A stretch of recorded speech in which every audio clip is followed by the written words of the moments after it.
Hello, guys, and welcome back to another episode of the There is a Floodlight That Never Goes Out podcast. This is episode 3 of series 2, and today we're going to be doing our championship 1 to 24 predictions. So we'll start with our 24th place positions. Of course, Tom and Will are joining me. So, Tom, who have you got to finish dead last in the league this season? Well, it's an opinion, I think, that's being shared across the Football League and with all supporters, and especially with us three. In 24th position, I have Derby County. I think Wayne Rooney has a thankless job with the Rams, and I don't see him lasting at Pride Park probably beyond October. Using common sense, I know that there's a lot of youth players that are classed as first team players, but Derby only have about 14 first teamers. I think 3 of them are injured and 2 of them are goalkeepers. So there's not a chance that they don't fall into the third tier. The only slight bit of positivity I can sort of have about the Rams is that they have a few magicians in their squad. I mean, Lewis Sibley and Kamil Jezwiak were decent at times last season. And if Christian Bielik can stay fit when he comes back around Christmas time, they might just not prop up the table.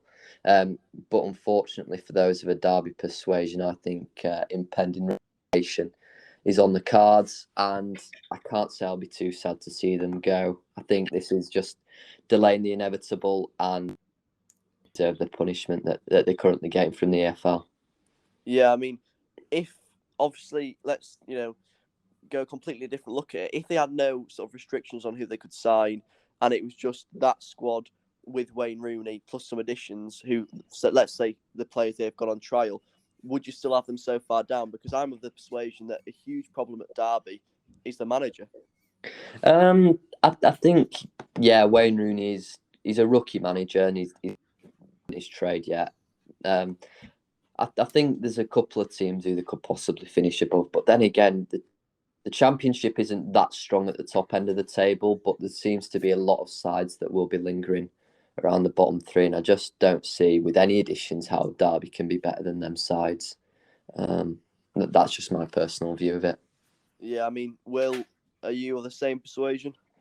I am, yeah. At 24th place, it's at the moment, especially, it's just got to be Derby because, like you say, it's more than just the issues with the squad in not really having any players. Like you say, I think even with the full squad, personally, I don't think Wayne Rooney is the man to keep Derby in the Championship because I don't know. It's been proven, hasn't it? Championship is probably one of the hardest leagues to manage because it's so difficult. And with hardly any players relying on young lads, it seems an impossible task to me. Yeah, I mean, obviously get the inevitable out of the way. In 24th position, I've got Derby County as well. I just think it could get very, very toxic very fast with the return of fans, anger towards Mel Morris, anger towards the players, anger towards Wayne Rooney. I think, to be fair, Rooney has handled himself incredibly professionally. Obviously, there was a whole scandal. Yeah, apart from being farted on. Look, I think that was a mountain made out of a very small molehill that, from what I saw, wasn't even that recent. So that was just the media being the media, the little scroungers at times. Yeah. But I think, it could so easily walk away with this with some dignity, but he's got a challenge and he wants to take it on, so fair play to him. Obviously, we know they've got a whole host of players on trial, training with them. I don't think those players are necessarily, if they are able to sign them, going to keep them up still. I think, obviously, we know Wayne Rooney keeps saying how he doesn't have a recognised centre-back to start the season with. Obviously, Curtis Davis, if you believe reports, is about to sign a new deal. But I don't think Richard Stearman or Phil Jagielka could really fix that problem. The one player I do have some promise for is Ravel Morrison. If they are somehow able to agree a deal with the AFL and can sign players, I would definitely go for Ravel Morrison. I think a midfield 3 of Ravel Morrison, Shinnie, and maybe Bielik when he gets fit again is really impressive. I think if anyone can get the best out of Ravel Morrison, it would be Wayne Rooney. But then again, if you had a pound for every time someone said if only they could get the best out of Ravel Morrison, you'd be a rich man. Yeah, the other problem for me is obviously the interest in some of their current players. I mean, Lee Buchanan, Nathan Byrne, these are good quality fullbacks. So just everything seems to be a real issue at the minute at Pride Park. And I would be lying if I said it wasn't good to see them get a bit of karma. But at the same time, no one wants to see a club struggle that much, in my opinion. Let's move on, though, to our 23rd places. So still going to get relegated. Tom, who have you gone for? In 23rd, I've gone for Hull City. Now, I don't think this is a view that's been shared across a lot of platforms. I think rate Hull, but in my opinion, Grant McCann's pretty much top. He's a top level League One manager. I'm not going to deny that, but he's just not up to the Championship standard tactically. Signings for Hull also that provide me with a distinct sense of dread. George Moncur, Randell Williams, and Andy Cat signings if you're in League One, but they're not Championship. In my opinion, George Moncur was called Crabman by a few at Barnsley. I think that's a really porous addition. Potter may provide some spark for the Tigers. I'm not going to deny that they may bag a fair few goals, but a defence which consists of largely League One fullbacks in Lewis Coyle, Emmanuel, and Callum Elder. No real Championship level centre backs apart from the Bernard, who's still very unproven. It's a defence that will concede lots of goals. In the spirit of fairness, I will mention George Honeyman, who but losing his partner Regan Slater will be a huge loss. I'm really sorry if there's any Hull fans listening, but the reality of the Championship is, for me, that you're just not up. You make a really good argument there, Tom. Will, who have you got in 23rd position? In 23rd position, I've got Huddersfield Town, and while it's a completely different situation to Hull City, many of Tom's points remain valid for Huddersfield in the sense of the squad they've got. Personally, I just don't think is really good enough.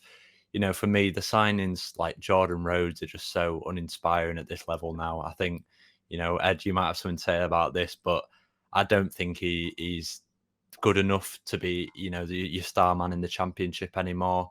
Carlos Corberán, I don't know. I see Huddersfield struggling this year. I don't think they were great last year.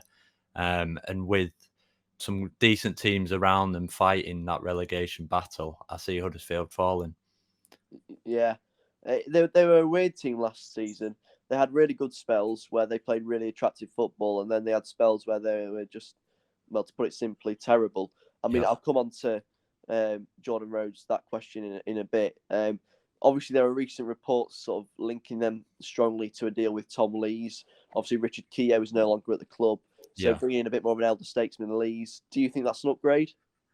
I mean, Keogh is the man for the job, isn't he, at this level in terms of he's been there, done that. But again, I don't think these sort of signings, like say Keogh departing, Lees coming in, is that going to be the difference than then going up or staying up or going down? No, I don't think it will be. I think it takes a lot more than just getting an experienced head at the back, to be honest with you.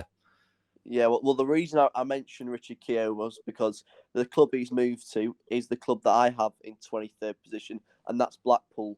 Perhaps a little unfair, but I'm a fan of Critchley and what he tries to do at the football club.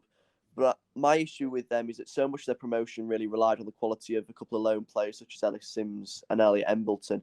Now, obviously, Embleton's back at Sunderland and looks to be staying there.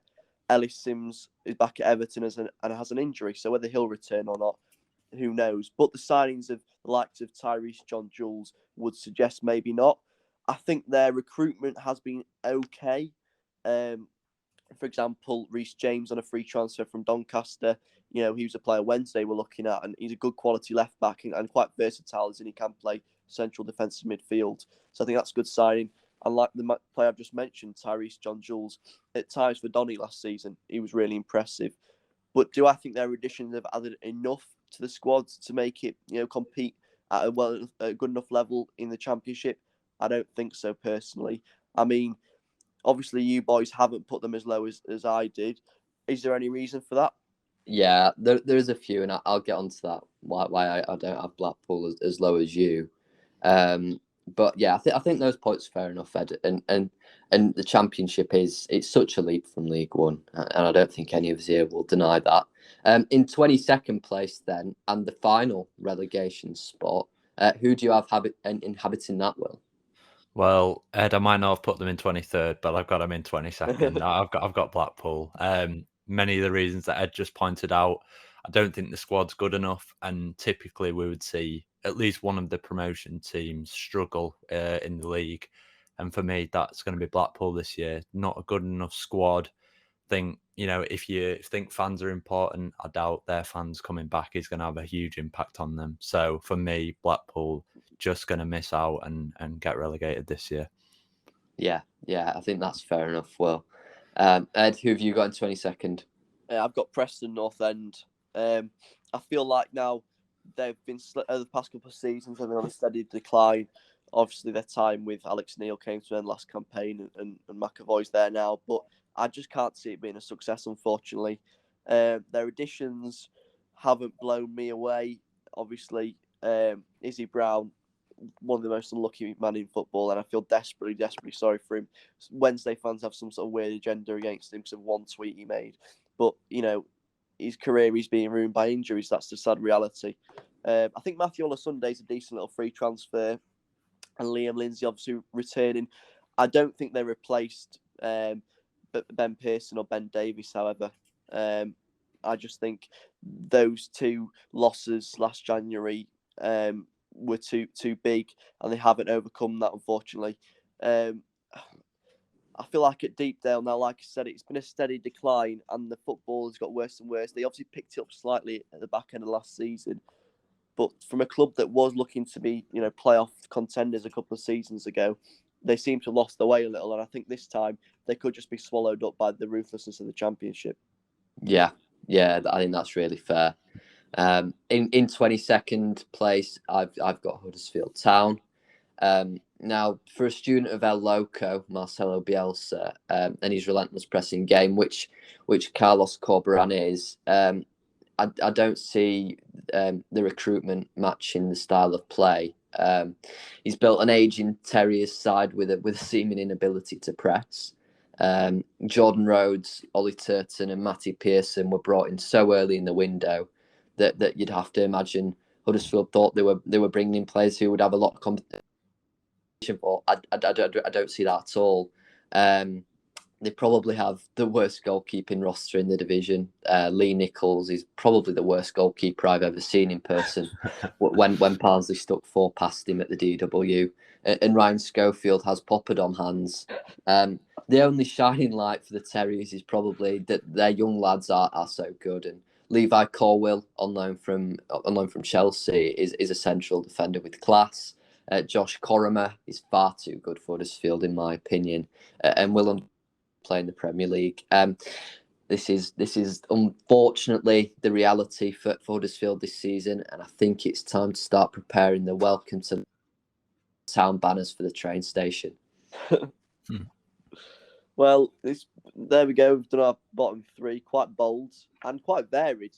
We've not gone for the, obviously, Derby aside, who seem to be everyone's write-off. There's a good variety of clubs there.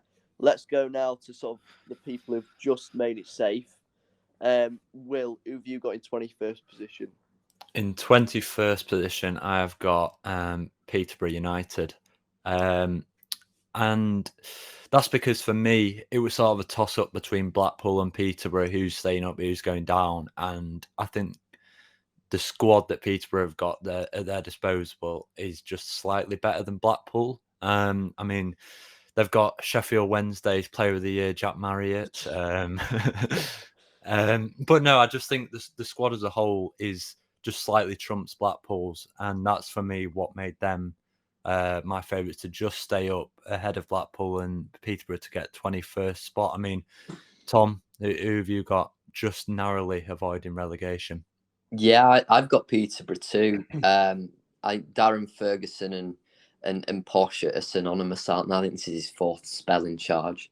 And I think he'll lead them to survival, only just. Johnson Clark-Harris is a goal scorer. We all know that. And the addition of serial League One assister George Grant will make a scary duo for anyone to come up against. I think they'll score a lot of goals then too. And in general, I just like Peterborough's side. They will ship a lot of goals. I do concede that, but Josh Knight is a good addition to try and help them. The only slight worry I have about Peterborough is Darren Ferguson only knows one way of playing, and that is front foot attacking football. And sometimes in the Championship, you do have to be a little bit pragmatic.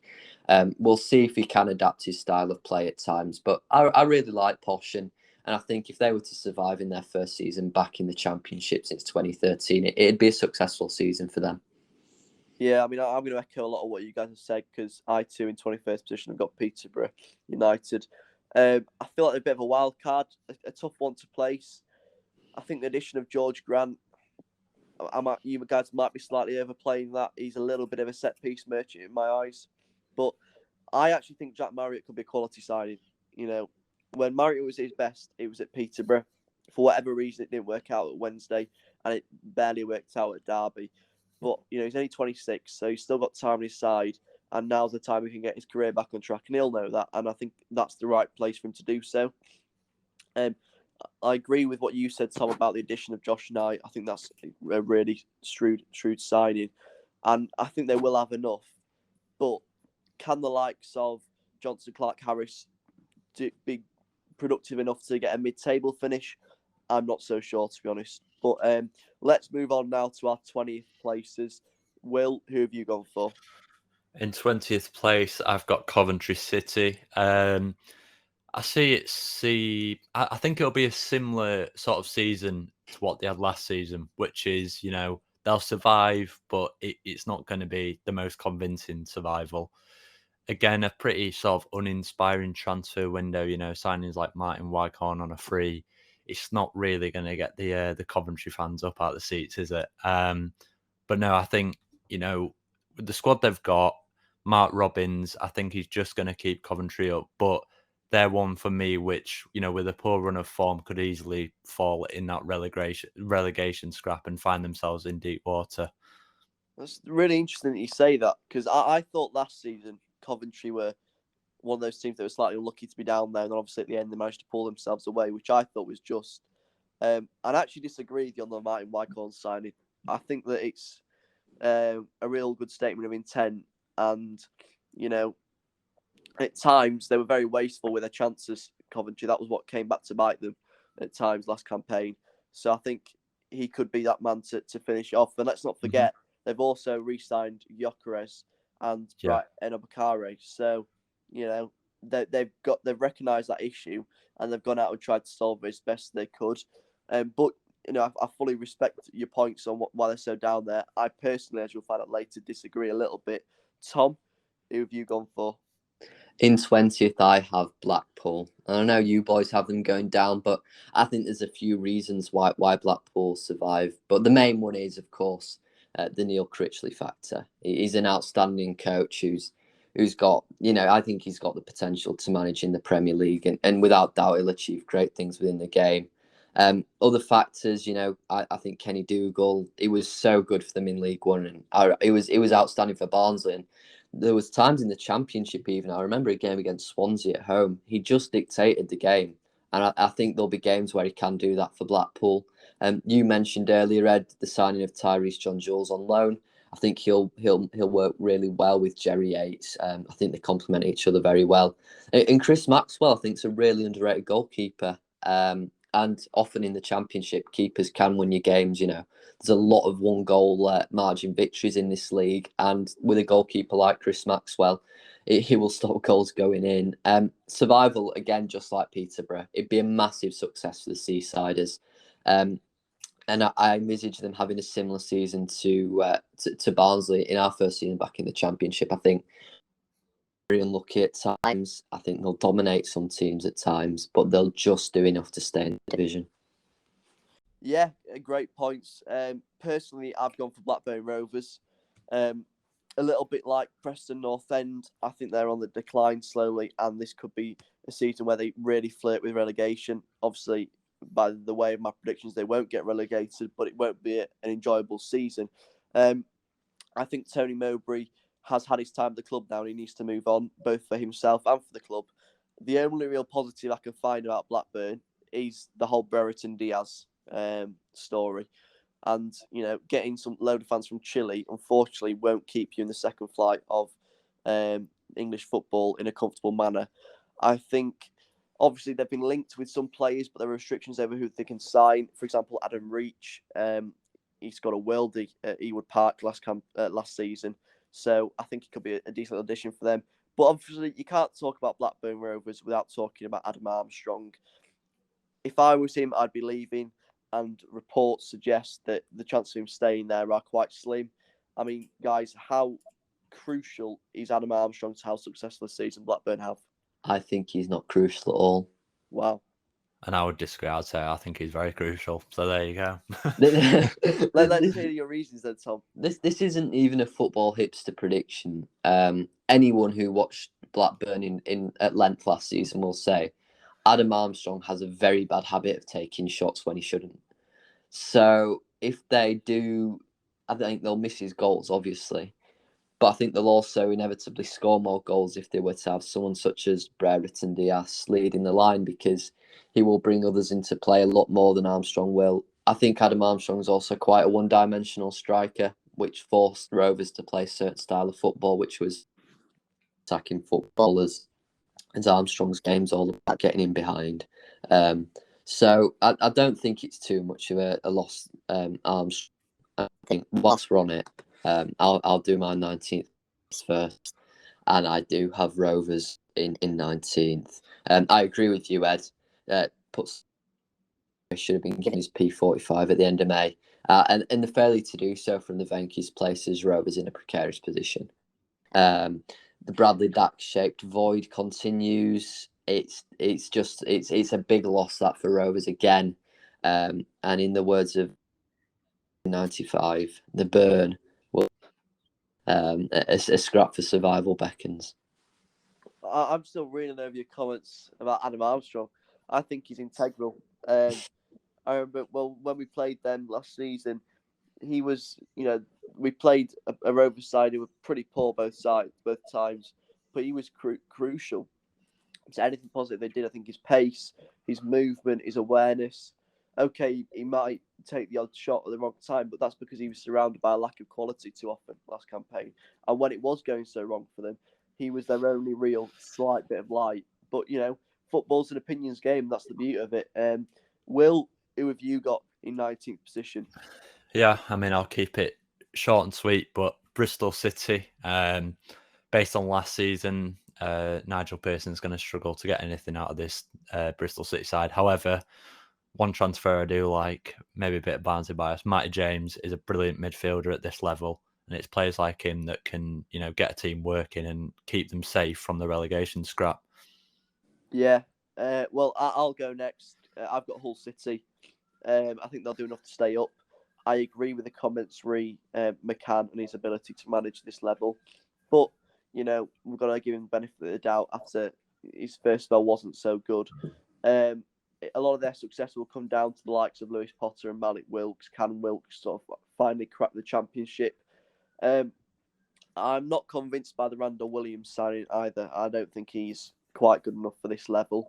But I think they'll be a struggle, but they'll be comfortably okay. But let's now go to 18th. Let's move up the table. And Tom, who have you got there?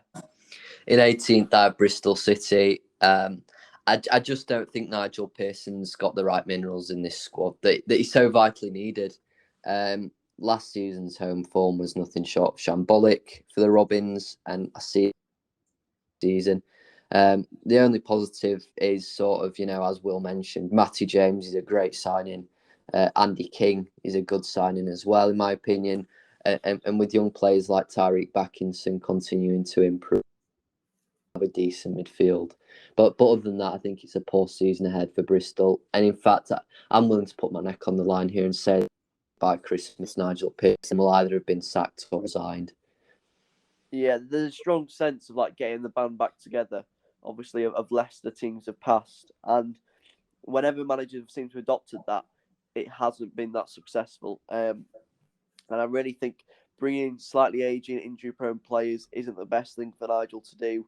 But he's a quality manager, and that's the only reason why I can't see them really getting sucked into a relegation scrap per se, but as you'll find out soon, that does not mean that I rank them very highly at all. Will, who have you gone for in 18th? I've got Birmingham City. Wow. I think, over the summer, there's been a lot of, I think you could probably say hype created around Birmingham, but I honestly feel it's the same every season with Birmingham. And this season, to me, feels like the same old story where they're just going to disappoint. Maybe this will come back to bite me, but I just don't see them under Lee Bowyer, especially. I don't see them performing well at this level. And I think it'll be a classic case of they're struggling and they'll probably get a new manager and at some point get the little boost they always do and finish in 18th spot. Yeah, fair enough. I've gone for Huddersfield Town in 18th. I think Huddersfield fans have sort of been promised a dream a little bit by comments made at the back end of last season about getting signings to get fans off their seats. I can't see any signings they've made that are going to be getting me, if I was a Huddersfield fan, off my seat, especially not Jordan Rhodes. Obviously, to be fair, can I just interject that? I think seeing Matty Pearson play football would get me off my seat and I'd be walking out the ground. He's dog shit. Look, Huddersfield's recruitment of late has been interesting. They've obviously identified a strategy they want, but is that strategy very clear? To me, it isn't. Matty Pearson, obviously, you have strong feelings on him. The jury's still out for me. I'll talk about Rhodes a little bit because I watched him for multiple years, and what I haven't said about Jordan Rhodes on this podcast isn't worth saying, but to put simply, giving him a 3-year deal, he's financial suicide in my opinion, but we don't know the terms of that deal in fairness. I think Ollie Turton, Ruffles, they're okay signings. They're okay, good quality League One players, okay Championship players. I think the real wild card, and I really hope for their sake, it isn't the one to get fans off their seats alone, is the Sinani signing from Norwich. Obviously, Luxembourg's finest, that proud footballing nation. He could be a little bit of a gem. Obviously, Stuart Webber recommended him to go to Huddersfield, so fair enough.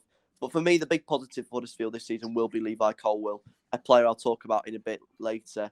And I think he'll be the new Mark Gurhey, Fikayo Tomori, Chelsea centre-back to come to the Championship, boss it, and then, kick on from there. And I think everything we've seen in pre-season, everything you hear about, he is a real quality addition.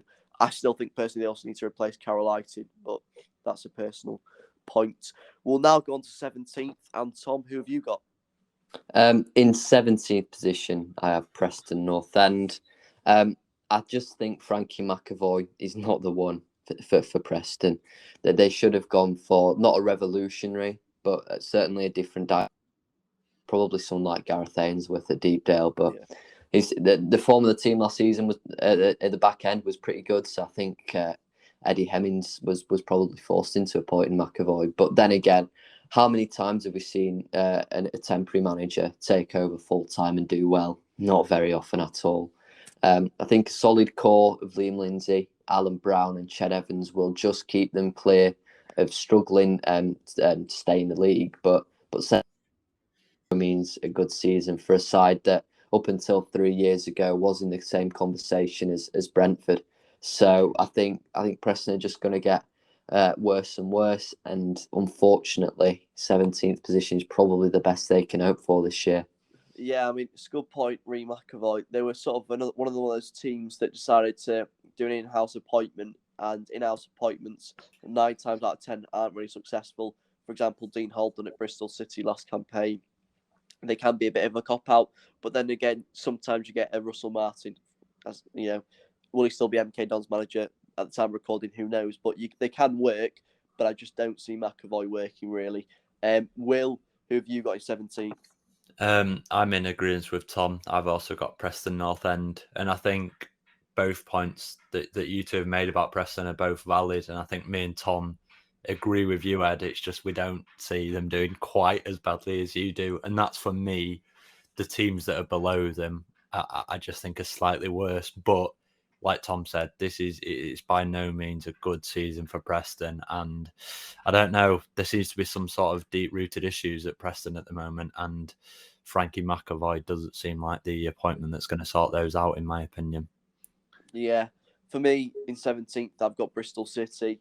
We've talked about them already in the pod, so I won't go on too much about them. But I just think the back end of last season was such a shambles, and Pearson can use the card of, oh, well, it's the squad, and fair enough, he's got every right to do so, but he's got to start well this campaign. And if he doesn't, I agree with you, Tom, his time could be short. And a bit like Preston, one of those clubs a couple of years ago who were there or thereabouts for playoffs and now seem to be dropping off slightly. But we'll go to 16th. And Tom, who have you gone for? Yeah, in 16th position, I have Birmingham City. Lee Bow, average manager. I can neither praise him nor berate him. But Brum's business has flat to deceive for me. The additions of Jordan Graham, Ryan Woods, and Chuck Sanike just don't inspire me. I think they're championship players. I think Graham and Anike should belong in League One, and people will talk about Anike's goals per minutes ratio, and it is really impressive, but he's never fit, so there's no point sort of pinning your hopes on him to propel you to a top half finish, because he's not going to be fit for a good third of the season. The only sort of signing that I think could do well for Birmingham is Tahith Chong. I've seen a fair amount of him for Manchester United, and I think he's decent. But then again, his best football for me at United was 45 minutes against Lask, where he played at left back, and he's almost certainly not going to be playing there for Blues. So I think another tawdry season of nothingness with the odd goal from the Duke, keeping them well clear of safeties, is probably what's going to happen at St Andrews this season. And maybe you boys, I think, like Will said it, I think Birmingham possibly could do season where they're really struggling and they have to sack Lee Bowyer, but we'll wait and see on that. Yeah, Will, who have you got in 16th? I've got Hull City. I think for me, I think you two thought, they're not going to have the greatest of seasons, and you could well be right, but I don't know. I just feel they were quite, very impressive last season in League One, and for me, they're going to be that team this year that gets promoted and gets a decent way up the league and sort of solidifies themselves in the league. I think, the Barnsley rejects, Moncur and Wilkes, they could stir up a storm. Who knows? Yeah, for me, it's Coventry City. And I like Coventry as a club, as a team. And I think they'll have enough to comfortably stay in the league. I really like the addition of Wycorn, Gyökeres and Ebakare. And it's given them some firepower in attack when you're adding the likes of Tyler Walker and people like that. They've kept key talent as well. For example, Hamer and Callum O'Hare. Plays a great season last season and can now build on that another season at this level. The big loss for them, however, will be obviously Leo Østegård, who looks to probably be staying at Brighton, which is an interesting one when you think about it. Obviously, they've lost Ben White. I've seen some Brighton fans suggest he could take his place. I don't think he's ready for Premier League football at all yet, but there's no understating he was a key man for Coventry last season. So I think his loss will be quite crucial, but nothing they can't sort of surmount. We'll go to 15th. I'm going to start with 15th because in 15th place, I have Swansea City, and this comes with a massive, massive disclaimer. This is on the proviso that Russell Martin is not manager of Swansea City next campaign, which, as time goes on, looks more and more likely. But for the time, we'll assume he's not. Obviously, they're a club in a real, not crisis, but they're in a bit of an issue. Obviously, parachute payments are running out. Ayew carried them last season. He's there no more. They've made some decent little young additions with the likes of Kyle Joseph, who play at Barnsley after quite a lot. But their squads just seems to be fizzling out into a bit of nothingness. And I think unless Russell Martin is appointed, and let's not forget, Russell Martin by no means guarantees success because he's not especially proven in management. He's still only 35. But I think his style would suit them a lot more than possible other names touted. I think it could be a real season of mediocrity and mehness for the Swans. Guys, Tom, I'll start with you. Who have you got in 15th? Yeah, in 15th position, I have Coventry City. I echo a lot of the sentiments you have, Ed. I think Mark Robbins has done a great job with Coventry over the past few years, and I back him to build upon last season. the loss of Østegård is quite large. But then again, I think they'll be okay. Ian Maatsen, I think that's how you pronounce it. I think it's a really, really good signing from Chelsea, and I'm excited to see what the young left wing back can do at Cov. And as their core remains the same as last season of McFadzean and O'Hare and Godden, I back them to do even better. And players like Gustavo Hamer, with another season of Championship football under his belt, he could push on. I really like Coventry, and I like the fact that they're consistent with them. He's never strayed from that three at the back system, and I really like that. Yeah, and Will, who have you got in 15th? I've got Stoke City down in 15th. Wow. Yeah, wow. It's the first big wow of the day. I like to deliver the first big wow. No, for me, the thing with Stoke is, on the face of it, I'm sure we could agree, they seem to have had what we could class as a pretty decent transfer window. They've brought in some good players, Ben Wilmot, Mario Vrancic. Like, these are solid Championship players.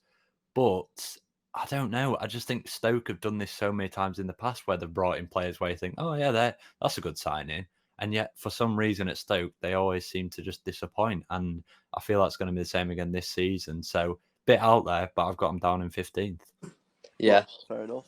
I think that's fair. I mean, we spoke about it in League One, where sometimes the players can flatter to deceive a little, and I think that's certainly been the case at the Britannia. I'm still going to call it the Britannia. I'm not mentioning a certain betting company, you scum. So in 14th, who do you have, Ed? I've got Reading, and much like Swansea, this will be a season of just mediocrity. There are two key losses I think we'll all agree on, and that's Michael Elise and Omar Richards, and that they lose a lot there in attacking, obviously, quality in Elise and Richards, because he was so good going forward, and then obviously Richards just all round quality on that left hand side. So when you lose two players like that, and again another team who look to have some sort of restrictions on them because there's no arrivals, so they can't replace them, that's when you have sort of worries. I don't think the worries are big enough to see them in any sort of relegation battle. And I think Paunovic is a decent manager, and he sets them up in a way that he's good at this level to get results, and obviously not push on, but get enough results to sort of be comfortable. I just think the club, I see a lot of similarities between themselves and us, and I think in a couple of seasons' time, they could be in real issues if they don't sort themselves out. I think the likes of Lucas Schwau, he obviously had absolute purple patches at times last campaign, but then when it came to the real toughing out part of the season where you need to be scoring goals, hitting the back of the net, he didn't. It's as simple as that. That miss against the Tigers comes to mind. But that's the Lucas Schwau I know, and I wouldn't say I loved, but that's the Lucas Schwau I knew and I liked, because he's never been consistent. But yeah, that's who I've got in 14th, and just sums up Reading a little bit meh, but yeah, not bad, not good. Yeah. Who have you got in 14th, Will? I've got Millwall. Transfer window, they've not really bought anyone. They've not really got rid of anyone. I think Gary Rowett is a decent manager at this level. For me, just mid-table mediocrity for Millwall, 14th place. Yeah, that's fair. In 14th position, I have Swansea City. And yeah, like I said, huge asterisks next to name, as they don't have a manager as of yet, although Russell Martin is being touted. I'm just going to talk about strictly on the field matters, and the loss of Mark Gurhey, Andre Ayew, Conor Hourihane, and the so-called inevitable loss of Matt Grimes. It proves tough times are going to be on the horizon for the Swans. Not as bad a season as some are predicting, as I think a lot of people are predicting them to be right down there. But still, a drop off from I think they finished 4th to 14th is huge. But the only thing I think Swansea fans can be a little bit positive, I've actually seen them be negative about this, I think they can be positive about, is the emergence of Liam Cullen as a homegrown number 9. I think he could have a really good season this season. And I also actually quite like the signing of Joel Pirro from PSV Eindhoven. It's the sort of signing Barnsley have made in recent years. I'm interested to see how he gets on in the Championship. a 14th position for the Swans. And actually, I think some of their fans will probably take that right now. In 13th then, and in the final half, who do you have, Will? I've got Luton Town, which I think some would say is a bit harsh because a lot of predictions are saying they're going to go and have a great season, and they could well do that. But for me, I don't know. I just, with this Luton Town, they've solidified themselves as a championship team. And for me, this season is just going to be progression on that and just again prove that they're good enough to be at this level, but it's going to be nothing more than solidifying themselves as a championship team. And I don't see them getting into that important playoff push, in my opinion. Yeah. I mean, I've only got one question to ask you about Luton. Yep. Luton sort of, I think as recent as 7 years ago, were a National League side. So would you still say that 13th place in the Championship is really good for the Hatters?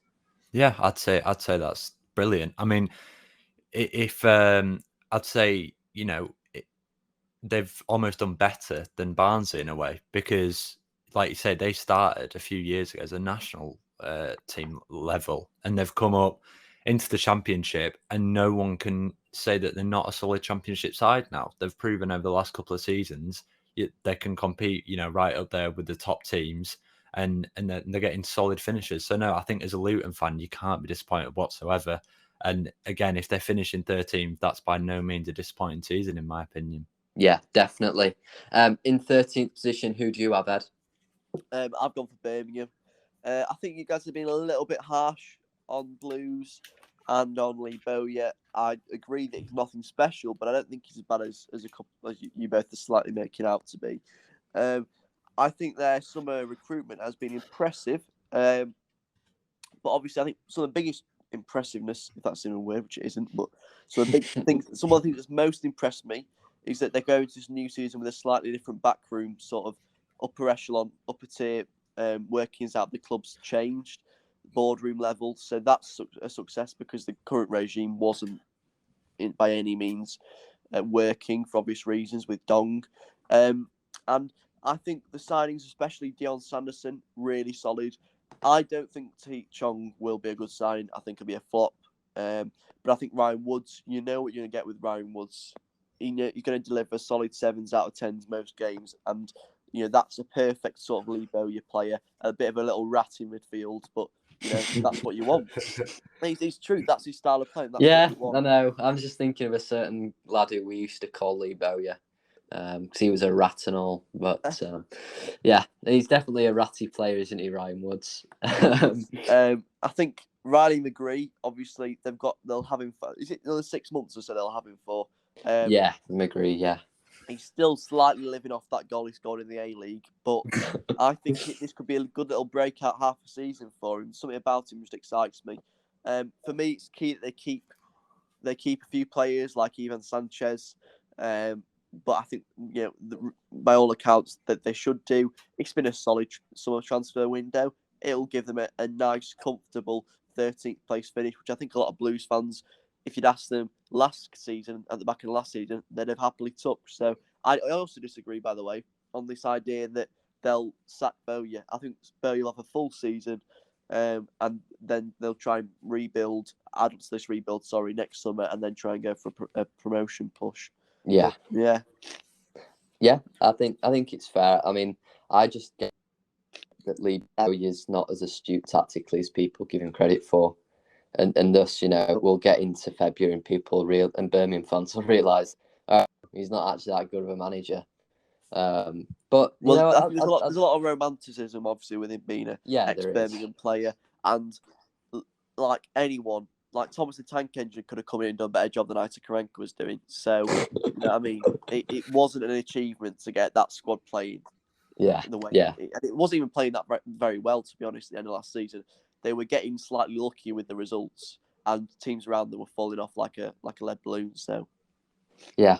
In 13th position, I think Veljko Paunovic did an all-bit underwhelming job with the Royals last season when you consider their magnificent start. I think after October, they averaged a PPG that was upper bottom half. Losing Michael Elise is a huge. He when we played them last season, you were worried when Elise got on the ball just because you felt he was going to do something with it every time. Omar Richards, I don't actually think is as big as a loss for Reading, but it is a loss. They are embargoed at the minute as well by the EFL because they've lost a staggering £113 million in 3 seasons, which is quite frankly ridiculous. Bringing any players. I think the mid-table mediocrity, I think some Royals fans would say. And the only odd sort of positive for Reading is that Ovie Ajari is still at the club, so he pick up some positive moments for them. Just struggle. I struggle to see Reading doing well, and in fact, I think they could probably finish lower than 13th. I think I'm being slightly generous. So yeah, I have the Royals in 13th. Yeah, well, I'll jump in and go on to my 12th position, which is also Reading. And I think the lucky thing that Reading have got is they've just still got a couple players who, can keep them up this end of the division. But yeah, it's not looking great for Reading. And as a Reading fan, it's going to be a certain drop off from last season, which I can't imagine is going to be great to watch. But I think 12th place, like you said, Tom. I think a lot of Reading fans at this point would probably take that because it's not looking great for them. Definitely. Who have you got in 12th, Ed? I've gone Millwall.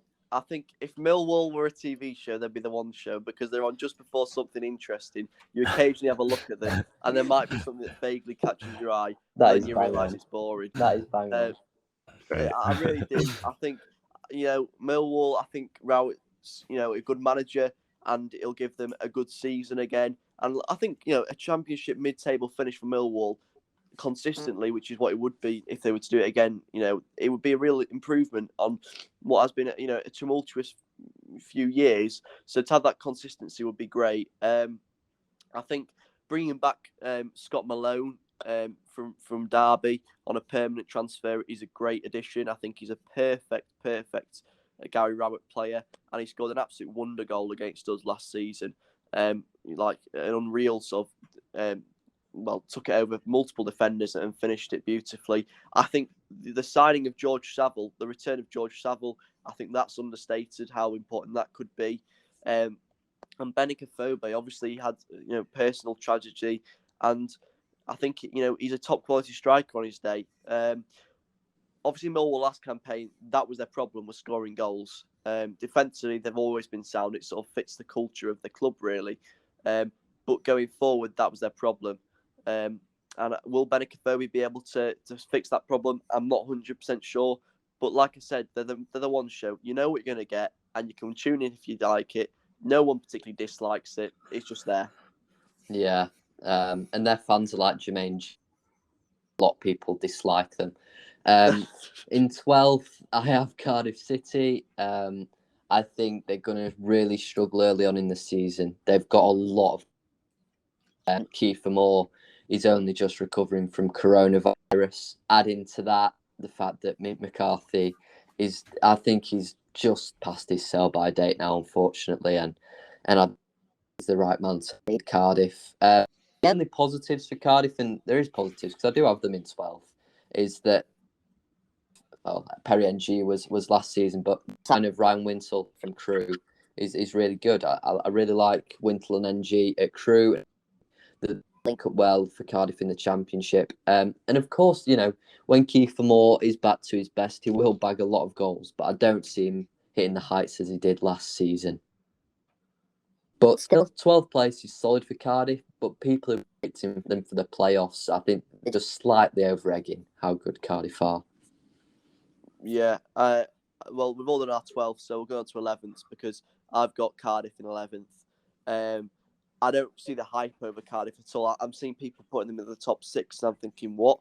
It doesn't make any sense to me, especially considering Mick McCarthy said their transfer business is pretty much all but done, and he doesn't see any more incomings. And he said that about a week ago. So, I think their business has been not good enough, to put simply. I think the addition of James Collins on a free is good. It's good experience, but everyone knows Kiefer Moore or Keith O'More, as some fans like to call him. He's going to be starting up front unless Mick decides to go for 2 up top. I agree with what you said about Wintle. Obviously, in League Two, emphasis on League Two, Wintle and Ng were incredible, obviously, with Harry Pickering on the left, and they dictated pretty much every game they played. So the step up, obviously, now from League One to the Championship, I think is a step he can make, and he's a real quality defensive midfielder. But I don't think they've had enough firepower. I think they're going to be relying too heavily on the likes of Ruben Colwill, and if you're relying on such a young talent at 19 to be one of your main creative outlets, I don't think you can expect to have a good season. That being said, 11th, it's okay, but they're just that lack of real threat additions for me that makes me think they can't get any higher. I mean, Will, who do you have for 11th? No, I've got Blackburn Rovers, and I think you two slated them a little bit. We've had a wow. I'm getting a what now? For me, it goes back to the question of Adam Armstrong, and this is based on Adam Armstrong staying, because I think I'm the opposite to Tom in that I think a striker who scores a lot of goals can mean a hell of a lot of difference to how your season goes. It's been a couple of seasons of just poor performances from Blackburn, and I don't know, I just feel this season, if Armstrong stays, he's going to get goals again, and I just see them doing all right. Maybe not getting in that playoff push, but 11th place, Blackburn Rovers, that I just see it happening. Yeah, I think that's fair enough. I'm not denying goal scorers are needed at football clubs, by the way. I just don't think Armstrong is too vital to Blackburn. I have Middlesbrough. Now I see a lot of people tipping Borough for the Premier League, and I get why. Specialist in this his second full season with Borough, and a lot of people will think he'll get them there. I just don't see it. I think it'll just evade his grasp, their playoff position, and in 11th, I think they will have fallen away. I really like you as a signing. I think he's a one player all over, and I think he will score a lot of goals this season. But Warnock just lacks his magician. He had Michael Tong at QPR. He had Adam Rapt, and at Cardiff he had Junior Hoylett. I just don't see that player who can create something out of nothing at Borough at the minute. They might bring someone in late in the window. I know Junior Hoylett is still available on a free, but I just can't see that at the minute. Securing the top half for Borough, but not pushing on as some of their fans might hope for. Well, it's an interesting one, that, and it's an opinion that you'll see later on I disagree with. But let's now break into the top 10. I'll go first because I think you guys might be interested in what I have to say. In the 10th position, I have Tarn. I have, of course, got Barnsley. You Reds. I still think this will be a great season, by the way.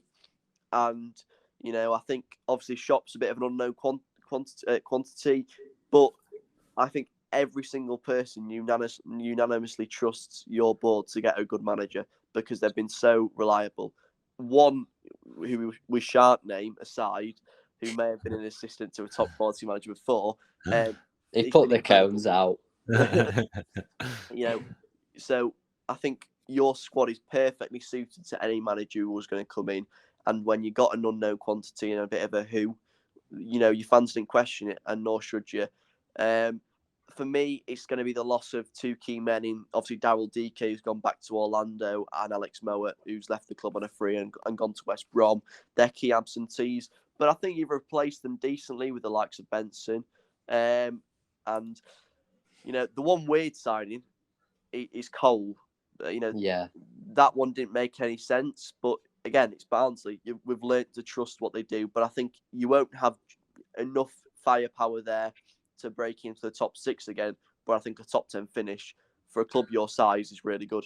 Yeah, I think that's fair enough. I won't press you too hard. I mean, we'll probably have a lot higher up the table. But thank you for being generous. More than welcome. Listeners of the last episode will have heard that I need to give a bit of a favour after what they said about me. There we go. Who do you have in 10th, Will? I've got Cardiff City, so we've got 12, 11, 10. Yeah, very similar points to what you two made. I completely agree with you. I do think Kiefer Moore is proven a great striker at this level. And I think once, like you said, Tom, once he's fully fit back in the squad, he will score goals. But the staleness of Mick McCarthy football for me is what's going to stop them from getting in the playoff positions. Yeah, definitely. In 10th, I have Nottingham Forest.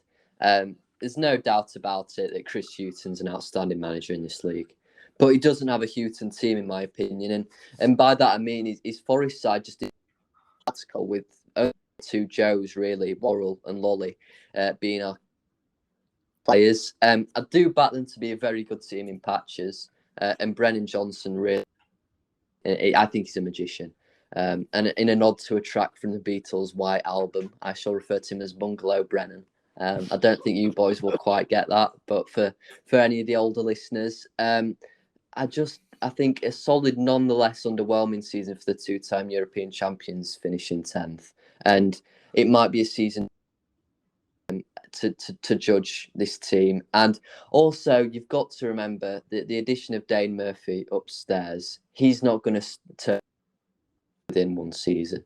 And we've already seen that players are rejecting Forest. I think most notably I've seen so far that Sandro Kalenjevic doesn't fancy a crack at the Championship, and he turned us down twice as well. So that's not a new thing.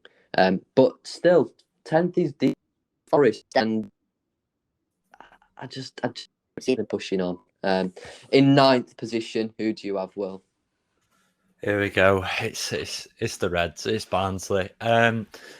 Obviously, predicting not quite the same heights as last season. However, if my prediction were to change, I'd move Barnsley higher than lower, which I think is really positive. And that's for a few reasons. I think this season, the league's yet to see some of our other, what I would call star men who didn't, get in the spotlight last season. The likes of Clark Odor, Liam Kitchen looks really impressive at centre-back from Forest Green. And the signings we've made, Josh Benson recently, that's a great signing in my opinion. Obiula for up front looks like a decent DK replacement. And touching on DK, obviously, Ed, you mentioned how important he was to us. While I'm not denying that one bit, obviously I love Daryl DK. I do think when he was in the team, however, the rest of the squad didn't play as well, and that's because we almost had this force the ball to DK, just give it to him mentality. When he wasn't in the squad, we played much nicer football. And like I say, that's what happens sometimes when you have such a superstar in your team. And so him leaving, while it hurt to see him go, I do think without him, we're going to play some really good football. Carlton Morris, I think, is going to have a great season. Woodrow will be his usual great standard. And that defence we've got, it's another year older. And that for me means they're even better. The likes of Mez Anderson, Michal Helik, these players, I think they're going to be a really, really strong team again. And hopefully none of this comes back to bite me, but the players we've got at our disposal, Shop, of course, it's another who, but we've learned as Barnsley fans not to question it. Daniel Stendel, Gerhard Struber, Valerian Ishmael were all foreign names to us, and look what happened. So, yeah, I'm really excited for what this season holds for Barnsley. Yeah. I've got one question there. Obviously, Kyle Morris sort of made a name for himself second half of last season as being a bit of a super sub. With obviously the arrival of Ulare and maybe another striker, and obviously now DK's absence, do you think his role will remain that, or do you think he'll be seen as more of a sort of starter? I think it completely depends the style of football that Shop's going to have us playing, because Morris has proved himself to be versatile across the front three, which means for me, I think he will be getting in a starting position. And even if he is coming off the bench, I'm not too disappointed to see that if he does the same as last season, where his pace and skill can be so important against tired legs of defenders. So yeah, I think we're still, even as fans, yet to see what this season's going to hold in terms of the style of football we play, because it is so foreign. But I think that can work in our advantage, because if we don't know, other teams don't know, and that can work in your favour, in my opinion. Yeah, definitely, and a lot of positivity coming out of our quote minute, which is great. I've got Luton Town. I think they're going to be the surprise package, as a lot of people do. Sort of dark horses, if they were Turkey, as in everyone said they were dark horses, hopefully they'll do a little bit better than Turkey did. But I love Nathan Jones. I love that team, how they play, the people in there. I think we've raved about Elijah Adebayo on this podcast so much, and this is going to be a huge season for him. But they brought in pace and wide men to save him some goals as well, the likes of Mendes Gomez. That could be a real coup of a signing. Another understated bit of business is obviously keeping Paddy Ruddock, who looked to be going to Middlesbrough and then decided to stay at Kenilworth Road. And I think one of the biggest indicators of how far this club's come in such a short space of time, is the loss of James Collins not being that catastrophic at all. Okay, it was sad to lose him, but they know their recruitment and the players they brought in are good enough to replace that sort of talent. And I think they could be there or thereabouts the playoff picture. And like Will said with Barnsley, if I was to change where they were in my predictions, it would only to put them further up rather than bring them back down. Yeah, really positive that. In ninth, I have Millwall. Gary Rowett seemingly built a Millwall side that finds it impossible to drop beneath 12th and yet not finish higher than 8th. It's a really... Jed Wallace and Jake Cooper, as always, two blue chip championship players. I think only the lack of a reliable goal scorer will prevent Millwall from finishing in the top 6. And another good, solid man. Yeah, I think, like I said, goal scorer, I touched on it there, but you look last season, they brought in Zahor. He was a failure. They still yet to find that number 9 who can really make things happen. But let's move ever closer to the playoff picture. We're now going for 8th. And Will, who do you have in 8th position? I'll probably get another reaction out of you here, Ed. I've got Swansea City. I'm just waiting for the reaction. Well, my reaction is muted because it would be a reaction. I'm going to pretend that you're thinking Russell Martin's already there. I'm going to pretend that that's what you're thinking. Well, yeah, whether it's Russell Martin or someone else, I think Swansea's picture perhaps isn't as bad as it may look, and that's because I think their attacking picture is actually really strong, and I do see the IU leaving. You can get benefits from that in the fact it's going to give the likes of Kyle Joseph, Liam Cullen, these young lads, it's going to put the spotlight on them and give those a time to shine. And I think they're clearly, Barnsley are after Kyle Joseph at Wigan and Liam Cullen is a good young talent. There's 2 players there who could take this opportunity at getting a hell of a lot of goals. Tom mentioned Joel Pirot from PSV, another exciting signing. I don't know. I just see Swansea season not going as bad as some people predict. I completely disagree with your point. Attack. I think attack was one of their weak points last campaign. It certainly got worse with the loss of IU. And I'm not going to lie, every single time I've seen Liam Cullen play, I'm not exactly been enamoured by him. And the likes of Morgan Whittaker, they signed him for $1 million. Of course, there's potential, but again, has he done much to warrant that so far? No. I don't know, Ed. I do think Will's points are quite fair, actually, because if you consider the fact that there's players in the Championship, here we go, he was great in League One. Kyle Joseph, for the future, they don't realise he pretty much carried that Wigan side on his back for Kyle 6 Joseph, months. I'm more speaking about Cullen and Whittaker here. And I think Morgan Whittaker's a decent attacker as well. I mean, I think Derby needed the money, and that's why they sold him. That's why they sold him. But he's still a decent player. I just don't. I don't think they can kick on because of how bad the defense is. But I think Will makes backs quite exciting. Yeah. Well, we'll come back to that adage of football. It's the beauty of it. It's all opinions. It is. So I've done my 9th place team. Will's done his 9th place team. Tom, have you done your 9th place team? Mate, we've done Will's 8th as well. We're up in 8th. I've just up it again. Right. Oh, God almighty. I'll just cut that. It's fine. Yeah. Oh, my head's not screwed on. Right. Mate, we're an hour in. I don't expect it to be. So, right. So got. So, who's 8th? Do you want to do first, mine or yours, Ed? I'll do 8th. Okay, sound. Yeah, but that's the beauty, isn't it? That football is a game of opinions. And so I'll go on to my place side. I've got Stoke City, the Potters, and both them on my 7th place side. I think the gap between 6th and the chasing pack per se will be quite big.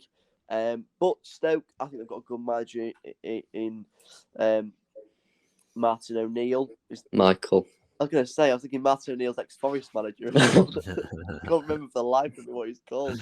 I've just written down Mon. I'm thinking, oh. Good old Mon. I knew it wasn't Martin, but I couldn't think right. There we go. Right. Yeah, I mean, that's the beauty of football, isn't it? It's an opinions game. Go on to 8th place for me, and I've gone for Stoke City. I think they've got a great manager in Michael O'Neill. But, you know, let's not forget, a couple of seasons ago, the Potters were staring down the barrel of relegation. So to be in the 8th place position will be a real positive turnaround. I think the addition of Wilmot's a great addition to fill the shoes of Collins. But, you know, those shoes are incredibly big shoes to fill. So I think you can't expect too much too soon. I think the signing of Mario Vrancic is a bit of a statement signing. Obviously, he's already shown in pre-season what he can do with ball at feet from outside the box. And he showed it time and time again at Norwich. So I think, you know, another solid signing and a Stoke signing if there's ever been one. Because let's not forget, Vrancic is 32. And Stoke seem to have a policy, Wilmot aside, pretty much only signing aging players in recent years, which, you know, I think personally I disagree with. But yeah, I think solid first full season for Michael O'Neill, and now it's time for them to kick on, and an 8th place finish wouldn't be bad at all. Definitely. In 8th, I'm going to go against the grain a bit of EFL followers, and that is QPR. I have in 8th. There's a lot of hype around the R's at the minute, and you can see why. You know, beating Manchester United 4-2 only adds to it, but the signings have been really good. But Mark Warburton is only a he's nothing more and nothing less, and I just don't see them making such a huge step up to the top 6. It's undeniable the duo of Dykes and Austin will score goals, but ability at times. Also, if teams were to figure QPR out in October, they'd really struggle. I do like the signing of Stefan Johansson, who was outstanding on loan for them last season. Elias Chair's one of the most exciting players in the division as ever. And Rob Dickey's probably one of the best centre-backs in the division. So you can see why I have them better than 16 other teams in the league. But I just don't see them cracking the top 6, unfortunately. A good season for QPR, just not quite good enough. Yeah, let's go on to our just misses out then. Our 7th places. Will, who have you gone for?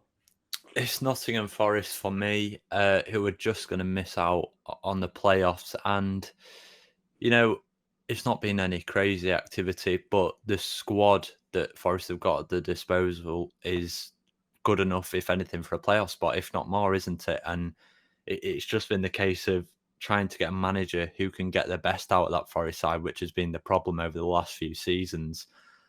And I think this year they're going to have a better season, but I don't know, as a Forest fan, would you take 7th place? You know, you're missing out on playoffs again, but it's certainly an improvement, I would say, on the last few seasons. So I don't know, Ed, you know, put yourself in a Forest fan's shoes. Would you take 7th or? I definitely would. Obviously, last season was such a horrendous start. Yeah. After the agony of the end of the season before, I think a 7th place finish would be good. But then again, like all these things, a 7th place finish when the actual emotions attached to that wouldn't be great. But yeah, I agree with you. I think Nottingham Forest finished 7th. And this comes down to one person only, and that's the manager, Chris Hughton. He's so proven at this level. He pretty much comes with a guarantee of success. Now, I don't think that success will come this season because Forest, their churn and their turnover in the past seasons have been too much. They need some stability. I think Dane Murphy in the boardroom could bring that. I still think they need some additions. It's been a frustrating window so far from an outsider looking in. And therefore, you know, with some quality additions, there's no reason why they can't sneak into that top 6. But at the minute, the squad, it's good enough for a top 10. And for me, it's good enough for a 7th place, but nothing more. I mean, Tom, who do you have in 7th?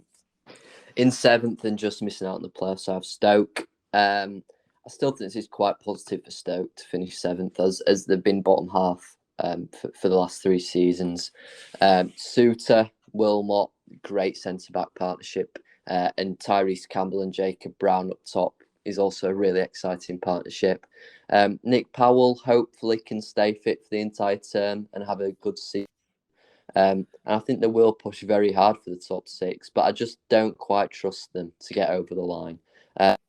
And if Tyrese Campbell, who I mentioned, will probably be playing up front with Jacob Brown this season, I think he will bag 15 goals if he can stay fit, because Jacob Brown's probably not the most talented on-the-ball player, but there's one thing he's really good at, and that's winning the ball back and laying on goals for teammates. And Tyrese Campbell is probably one of the best strikers in the league when fit. So yeah, I really like Stoke. I just don't think they have quite enough. Let's not forget the obligatory Stephen Fletcher overhead kick as well. That will undoubtedly happen this campaign. Yeah. But, we've reached there. The top 6 is in sight. Let's delve into them. Let's go for 6th. I'll start off because it's a team that Tom said he didn't quite get the hype over, but I do get the hype, and that is Queen's Park Rangers. We all know they had an amazing last half of the season. I seem to remember in a podcast, I said that, in a podcast before, I said at one point that I thought they were relegation candidates. But obviously, they've proven it all wrong, and they continue with it the whole end of the season. I think their signings have been some of the best business made in the whole division, to be completely honest.